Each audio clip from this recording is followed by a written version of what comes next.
لیکن پھر یہ سوچ کر رک گئی کہ شاید وہ اس وقت آرام کر رہی ہوں اپنے کمرے میں۔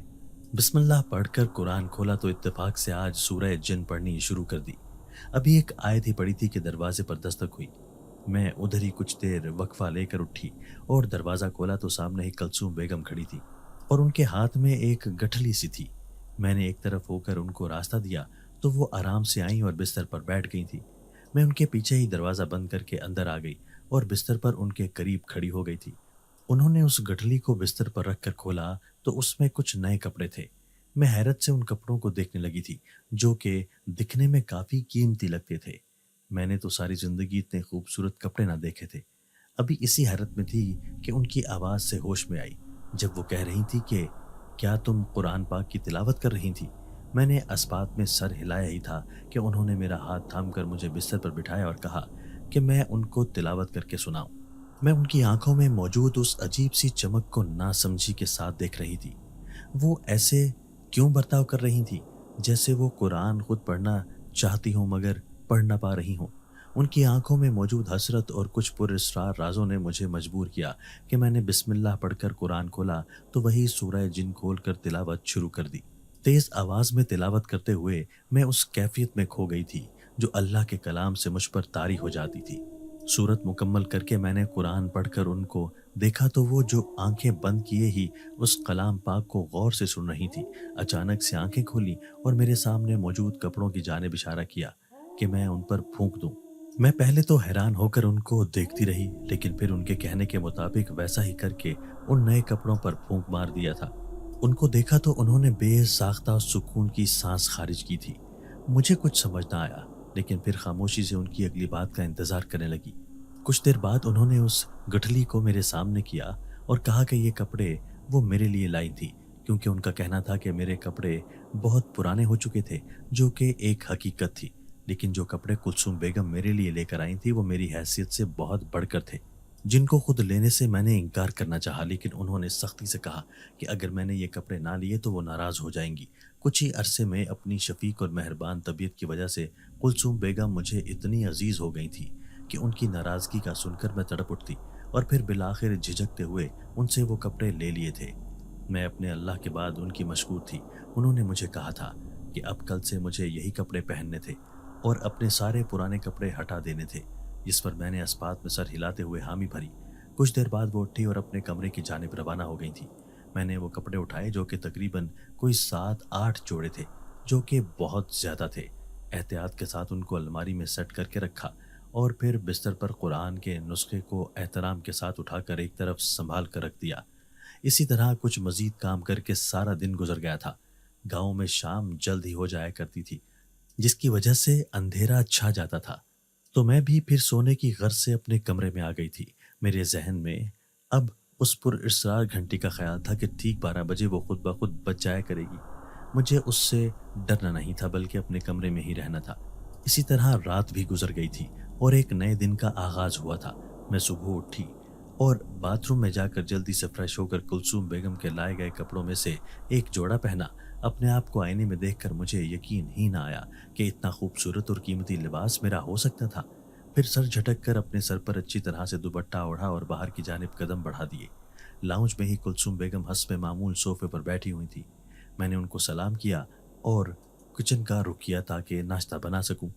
ان کی آنکھوں میں آج کچھ خاص چمک تھی جو کہ میری سمجھ میں تو نہ آیا، لہٰذا اپنا دھیان اپنے روزمرہ کے کاموں پر لگایا تھا۔ ناشتے سے فارغ ہو کر میں کلثوم بیگم کے پاس آئی کہ آج کون کون سے کمروں کی صفائی کرنی تھی، تو ان کے بتائے گئے کاموں کے لیے خود کو تیار کیا اور جانے لگی کہ اچانک ہی میری نظر کلثوم بیگم کے پیروں پر پڑی اور میں ساکت نظروں سے وہیں دیکھنے لگی۔ پہلے تو مجھے لگا کہ یہ میری نظروں کا دھوکہ تھا، لیکن ایک دم نیچے قریب بیٹھ کر غور کیا تو وہ حقیقت تھی، کوئی نظروں کا دھوکہ نہ تھا۔ ان کے پیروں کو کالی سیاہ رنگ کی بیڑیوں میں جکڑا ہوا دیکھ کر میں ان کو حیران ہو کر دیکھنے لگی۔ وہ سپاٹ نظروں سے مجھے دیکھ رہی تھی۔ میں نے ان کو ہاتھ لگانا چاہا تو اچانک سے انہوں نے انتہائی پراسرار آواز میں کہا کہ خبردار اگر ان بیڑیوں کو ہاتھ لگایا تو۔ میں نے خوف سے سفید پڑتے ان کا چہرہ دیکھا کیونکہ یہ بھیانک آواز مجھے ان کی بالکل نہ لگی تھی، یہ تو کسی اور ہی کی آواز تھی۔ میں نے ایک دم اپنے ہاتھ پیچھے کر لیے تھے اور خوف سے کانپتے ہوئے کھڑی ہوئی اور کچھ قدم ان سے دور ہو گئی۔ ابھی کچھ ہی دیر گزری تھی کہ ان کے جسم کو ایک زوردار جھٹکا لگا اور وہ مجھے دیکھ کر حیرانی سے پوچھنے لگی کہ میں اتنا ڈر کیوں رہی ہوں اور یوں کانپنے کی وجہ پوچھی۔ میں اس مرتبہ اور حیران ہو کر ان کو دیکھنے لگی کہ آخر یہ سب کیا ہو رہا تھا۔ ابھی کچھ دیر پہلے ہی کلثوم بیگم کے منہ سے ایک بھیانک سی آواز آئی تھی کہ گویا وہ آواز ان کی ہو ہی نہ بلکہ کسی پر اسرار مخلوق کی ہو، اور اب وہ دوبارہ سے اسی طرح ہو چکی تھی۔ مہربان اور شفیق، میں نے ان کے پیروں پر غور کیا تو وہ کالی سیاہ پر اسرار بیڑیاں اب بھی تھیں۔ مجھے ان سے خوف آیا کہ یہ ان کے پیروں میں کیوں تھی۔ کلثوم بیگم کو جواب کا منتظر پاتے ہوئے میں نے دور سے ہی ان کو لرزتے ہوئے پوچھا کہ یہ آپ نے کیوں پہن رکھی تھی؟ دل میں یہ خوف بھی تھا کہ کہیں وہ خوفناک آوازیں پھر نہ آ جائیں۔ دوبارہ ان بیڑیوں کو ہاتھ لگانے کی جرت میں نے ہرگز نہ کی تھی۔ انہوں نے میرے سوال کے جواب میں حیران ہوتے ہوئے اپنے پیروں کی جانب دیکھا اور پھر دوبارہ میری نظروں میں دیکھا جو کہ انہیں خوفناک بیڑیوں پر مسحور تھیں، تو کچھ دیر خاموش ہوئیں۔ میں شدت سے ان کی طرف سے جواب کی منتظر تھی۔ انہوں نے مجھ سے پوچھا کہ بیڑیاں کس لیے لگاتے ہیں؟ میں حیران ہو کر ان کو دیکھتی رہی، لیکن پھر ان کو خاموش دیکھا کہ آہستہ سے کہا کہ جب کسی کو قید کیا جائے۔ انہوں نے اس بات میں سر ہلایا اور پھر کہا کہ یوں سمجھو مجھے بھی قید کیا گیا ہے۔ میں شوق کی کیفیت میں ان کا چہرہ دیکھنے لگی تھی کہ بھلا کلثوم بیگم جیسی مہربان اور رحم دل خاتون کو کوئی کیوں قید کرے گا؟ ان سے کسی کی کیا دشمنی ہو سکتی ہے؟ لیکن یہ بیڑیوں کا مقصد مجھے سمجھ نہ آیا کہ وہ تو اس حویلی میں آزادی کے ساتھ پھرتی تھی، جہاں چاہے جا سکتی تھی، تو یہ کیسی قید تھی؟ مختلف سوالات میرے ذہن میں گردش کرنے لگے تھے۔ ان کی آنکھوں میں ایک اندھے کی اذیت دیکھ کر میرا دل نہ جانے کیوں اداسی کی لپیٹ میں آ گیا تھا۔ میں ان کو اس قید سے رہا کرنا چاہتی تھی، مگر سمجھ نہ آیا کہ یہ کس نوعیت کی قید تھی اور آخر قید کرنے والا تھا کون اور کہاں تھا۔ انہوں نے میری آنکھوں میں موجود بے شمار سوالوں کو پڑھ لیا تھا۔ انہوں نے کہا کہ ضرورت نہیں کہ ہم ہمیشہ کسی انسان ہی کی قید میں ہوں، یا پھر قید وہی ہو جو کسی جیل میں رہ کر کاٹی جاتی ہے۔ بعض قیدیں ایسی بھی ہوتی ہیں جو کسی اندیکھی اور پر اسرار طاقت کی قید میں ہوتی ہیں، جس سے آزادی ملنا اتنا آسان نہیں ہوتا۔ یہ بیڑیاں بھلے تمہیں دیکھنے میں لگیں کہ یہ کیسی قید ہے کہ جس میں جہاں چاہوں گھوم سکتی ہوں، لیکن در حقیقت 50 سالوں سے اس پر اسرار حویلی میں مجھے انہی بیڑیوں نے قید کر رکھا ہے، اور قید کرنے والا ان کا بہت ہی قریبی تھا۔ میں شوق کی کیفیت میں ان کے منہ سے یہ بھیانک انکشاف سن رہی تھی۔ مجھے یقین آیا کہ یہ سب جو وہ کہہ رہی تھی سچ تھا، لیکن وہ بیڑیاں اور اس بھیانک آواز نے میرے یقین کو پختہ کیا تھا۔ میں ان کی باتیں سن کر ڈر کے مارے سانس تک روک گئی۔ ادھر ادھر نظر دوڑانے لگی تھی کہ وہ کالی طاقتیں ہمارے ارد گرد ہی ہوں گی۔ اچانک ان کی آواز سے ہوش میں آئی جب انہوں نے کہا کہ آج کے لیے اتنا سچ جاننا کافی تھا۔ اب تم اپنے کام کرو اور ڈرنا نہیں بلکہ مضبوط بننا ہے، کیونکہ تمہارے پاس اللہ کا کلام ہے۔ میں ان سے مزید سوال کرنا چاہتی تھی، لیکن وہ خاموشی کے ساتھ اپنے کمرے کی جانب چلی گئی۔ چھن چھن کی آواز کے ساتھ میری نظروں نے ان کے پیروں کا پیچھا کیا جو کہ کالی سیاہ بیڑیوں کی قید میں تھے۔ اب مجھے ان کی آنکھوں کی اس اندیکھی اذیت کا علم ہوا تھا کہ وہ کیوں اس قدر ویران آنکھیں لیے گھومتی تھی، جبکہ چہرے پر وہی مہربان مسکراہٹ ہوتی جو کہ ان کی فطرت تھی۔ جب وہ اپنے کمرے میں چلی گئیں تو دروازے کے بند ہونے کی آواز کے ساتھ حال میں لوٹی اور ادھر ادھر دیکھا تو کوئی نہ تھا، اور خالی سنسان لاؤنج میرا منہ چڑھا رہا تھا۔ خوف سے دھڑکتے دل کے ساتھ اوپر کمروں کی صفائی پر اپنا دھیان لگایا۔ اوپر 3 بڑے بڑے کمرے تھے جو کہ کافی کشادہ تھے۔ میں نے سب سے پہلے کمروں کی کھڑکیاں کھولیں اور ہر طرف روشنی ہو جانے پر دیکھا تو بہت زیادہ دھول مٹی تھی، جیسے جانے کب سے کمروں کی صفائی نہ کی گئی ہو۔ میں نے اپنی کمر پر دوپٹہ کس کر باندھا اور کام بھر شروع ہو گئی۔ صاف صفائی کرنے کے بعد ڈریسنگ ٹیبل کے پاس شیشے کو صاف کرنے لگی تو اچانک ایسا لگا کہ میرے پیچھے سے کوئی گزرا ہو۔ آئینے میں واضح کسی کا عکس کو محسوس کر کے خوف سے کانپ اٹھی تھی، لیکن کوئی بھی موجود نہ تھا۔ پورے کمرے میں نگاہ دوڑائی، لیکن کسی کو نہ پا کر دھڑکتے دل کے ساتھ صفائی مکمل کی اور کمرے سے باہر آ گئی تھی۔ ایک ایک کمرے کی صفائی کرنے کے بعد میں کافی تھک چکی تھی، اور اوپر سے وہ پراسرار عکس جو مجھے 2-3 مرتبہ کمروں میں محسوس ہوا تھا، انہوں نے مجھے ذہنی طور پر کافی خوفزدہ کر دیا تھا، جس سے میرے اندر واضح لرزش تھی۔ نیچے آتے وقت میں بار بار پیچھے مڑ مڑ کر دیکھتی تھی، کیونکہ کسی کی مسلسل آہٹ محسوس ہوتی تھی جس نے میری سانس سینے میں سارا وقت اٹکا رکھی تھی۔ نیچے آئی اور اپنا ہاتھ منہ دھونے کے بعد دوپہر کے کھانے کا انتظام کرنے لگ گئی۔ اس دوران میرا دھیان ان خوفناک واقعات سے ہٹ گیا تھا، کیونکہ میں مسلسل زبان پر اللہ کا کلام پڑھی جا رہی تھی۔ دل میں سکون کی ایک لہر آ گئی تھی۔ کچھ ہی دیر میں کلثوم بیگم کھانے کے لیے آ گئیں۔ میں نے ڈرتے ڈرتے ان کے پیروں کی جانب دیکھا تو وہ خوفناک بیڑیاں جوں کی توں تھیں۔ میں نے سر جھٹک کر ان کے اور اپنے لیے کھانا تیار کیا اور لاؤنج میں موجود میز پر رکھ کر مل کر کھایا۔ کھانے سے فارغ ہوئے تو برتن سمیٹنے اٹھی اور پھر اپنے کمرے میں آ کر نماز پڑھنے لگی ہی تھی۔ نماز کے بعد حسب معمول قرآن پاک کی تلاوت کرنے بیٹھی تو دروازے پر دستک دے کر اسی وقت کلثوم بیگم کمرے میں آئیں۔ اچانک ان کی آمد سے مجھے کچھ خوف آیا، لیکن نظر سامنے موجود قرآن پر پڑھی تو پرسکون ہوتی آرام سے بیٹھی رہی۔ وہ بھی میرے ساتھ ہی بیٹھ گئی تھی اور منتظر نظروں سے مجھے دیکھ رہی تھی کہ جیسے میری ملاقات شروع کرنے کے انتظار میں ہوں۔ بسم اللہ کہہ کر میں نے تلاوت شروع کر دی اور کمرے میں ایک فسوں چھا گیا تھا۔ تلاوت ختم ہوئی تو انہوں نے آرام سے اپنی آنکھیں کھولی۔ ان کے چہرے پر ایک سکون تھا جو میں نے کبھی ان کی ان ویران آنکھوں میں نہ دیکھا تھا۔ انہوں نے کچھ دیر بعد میرے ہاتھوں میں کچھ پیسے رکھے جو کہ میں نے لینے سے انکار کرنا چاہا، لیکن ان کی پیار بھری دھونس پر خاموشی سے رکھ لیا۔ وہ مجھے بالکل ایسے پیار کرتی تھی جیسے میں ان کی اپنی بیٹی ہوں۔ اس طرح سے مجھے بھی اس حویلی میں اکیلا محسوس نہ ہوتا۔ میرے دل میں خواہش جاگی تھی کہ بس کسی طرح ان کو اس پر اسرار طاقت کی قید سے رہائی دلوا سکوں۔ اسی الجھن میں میں نے ان کے دونوں ہاتھ تھامے اور ان سے درخواست کی کہ مجھے بتائیں کہ میں ان کی کس طرح سے مدد کر سکتی ہوں انہیں اس بھیانک قید سے رہا کرنے کے لیے۔ تو ایسا لگا جیسے وہ کہتے کہتے رک گئی ہوں یا پھر کسی پر اسرار مخلوق نے ان کو روک لیا ہو۔ انہوں نے کہا تو بس اتنا کہ مجھے اپنے سارے سوالوں کے جواب باہر چمن میں موجود اس کنویں سے ملیں گے۔ میں حیرت سے ان کو دیکھنے لگی کہ کنویں کا ان کی قید سے کیا تعلق بھلا۔ وہ مزید کچھ بھی نہ کہتے ہوئے اپنی جگہ سے اٹھی اور کمرے سے باہر چلی گئی۔ میں نے قرآن کو اپنی جگہ پر احتیاط سے رکھا اور آ کر اپنی جگہ پر لیٹ گئی تھی۔ کل کا دن ویسے بھی میں نے چمن کو صاف کرنا تھا اور وہاں موجود پودوں کو پانی دینا تھا۔ سر جھٹک کر باقی کے کاموں سے فارغ ہو کر بستر پر آ کر لیٹ گئی تھی۔ لیٹنے سے پہلے آیت الکرسی پڑھ کر چاروں کونوں میں پھونک کر پرسکون ہوتی لیٹ گئی تھی۔ آنکھیں موند کر دل میں پکا ارادہ کر لیا تھا کہ چاہے اب جو ہو جائے میں کلثوم بیگم کو اس خوفناک کالی طاقتوں کی قید سے رہا کرواؤں گی۔ انہوں نے میرا ان مشکل وقتوں میں بالکل اپنوں جیسا ساتھ دیا تھا۔ اب یہ میرا فرض تھا کہ میں ان کی خاموش التجا کو پورا کرتی۔ اسی طرح مختلف سوچوں میں ہی میری آنکھ لگ گئی تھی۔ اگلا دن روشن ہوا اور اپنے ساتھ بہت سے نئے راز لے کر طلوع ہوا تھا۔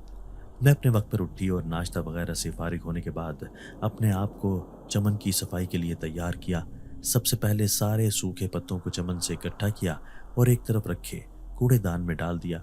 اتنا سب کرنے میں ہی میں پسینے سے شرابور ہو گئی تھی، کیونکہ چمن کافی بڑا تھا اور وہاں پر پرانی گھاس بہت زیادہ گند کی طرح جمع ہو چکی تھی۔ اب وہاں پر موجود سب چھوٹے چھوٹے پتھروں کو ایک جھاڑو سے ایک جانب کیا۔ اب میرا ارادہ کنویں سے پانی لے کر وہاں پر پودوں کو پانی دینے کا تھا۔ وہاں پر گئی تو ادھر ادھر بالٹی کی تلاش میں نگاہ دوڑائی تو وہ ایک طرف کونے میں رکھی نظر آئی۔ کافی محنت سے پانی کی ایک بالٹی نکالی اور اس سے کچھ پودوں کو پانی دیا۔ میرا سانس پھول چکا تھا، بہت زیادہ گرمی تھی، اس لیے کچھ دیر آرام کرنے کے لیے کنویں سے ٹیک لگا کر آنکھیں بند کر کے بیٹھ گئی اور لمبے لمبے سانس لینے لگی تھی۔ اچانک سے اپنے اوپر سایہ محسوس ہوتے ہی جھٹ سے آنکھیں کھولی تو حیران رہ گئی کہ ابھی تک جو آسمان دھوپ سے چمچما رہا تھا اب وہاں پر کالے بادلوں کا راج تھا۔ ایسا لگتا تھا کچھ ہی دیر میں بارش برس جائے گی۔ میری سمجھ میں نہ آیا کہ یہ اچانک سے کیسے موسم تبدیل ہو سکتا تھا۔ ابھی اسی سوچ میں تھی کہ بادلوں کی زوردار گرج چمک ہوئی، جس سے میں ایک دم اپنی جگہ سے اچھلی اور اندر کی جانب قدم بڑھانے چاہے کہ ایک نہایت ہی پراسرار آواز نے میرے قدم جکڑ لیے تھے۔ میں جدھر تھی اس سے آگے ایک قدم بھی نہ بڑھا پائی تھی۔